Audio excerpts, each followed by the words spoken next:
है। कर्म क्रियमाण होता है।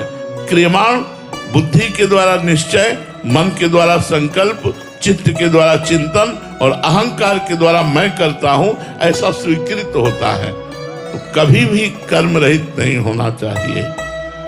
कभी कर्तव्य कर्म, कभी धर्म कर्म, तो कभी भागवत धर्म कर्म। भगवत प्राप्ति के लिए प्रयत्नशील होना, शास्त्रों का स्वाध्याय करना, संतों का समागम करना, नाम जप करना, परोपकार करना, ये हर समय हमारे अंदर जीवन में चलता रहे।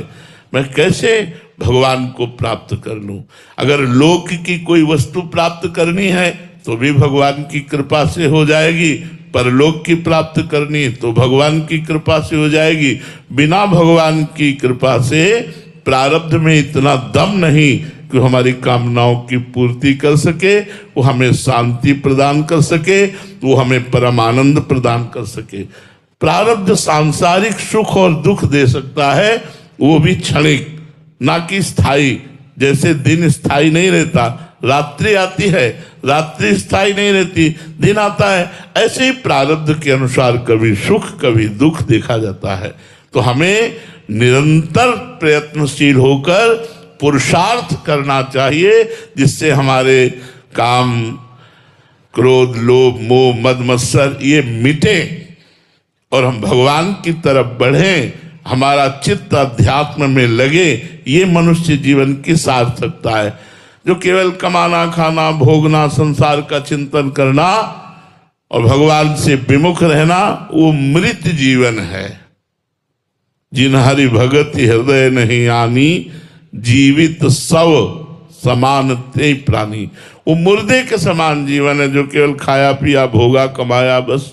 न कोई अध्यात्म से मतलब, न संत समागम से मतलब, न भगवान से मतलब। तो हमारा जीवन कर्तव्य परायण होना, धर्म परायण होना और भगवत प्राप्ति करना, यही तन कर फल विषय न भाई, भजी राम सब काम बिहाई। हमारा मनुष्य शरीर ये भगवान का भजन करके भगवत प्राप्ति के लिए मिला है। यदि हम ऐसा नहीं किया तो बहुत बड़ी हानि हो जाएगी। प्रारब्ध कोई देवता नहीं है, पूर्व का किया हुआ कर्म है और उसको हम नवीन कर्म के द्वारा अपने भाग्य का नया निर्माण करें, भगवत प्राप्ति करें। हम प्रारब्ध के अधीन होकर कायर की भांति बैठना ठीक नहीं है। दैव दैव आलसी पुकार।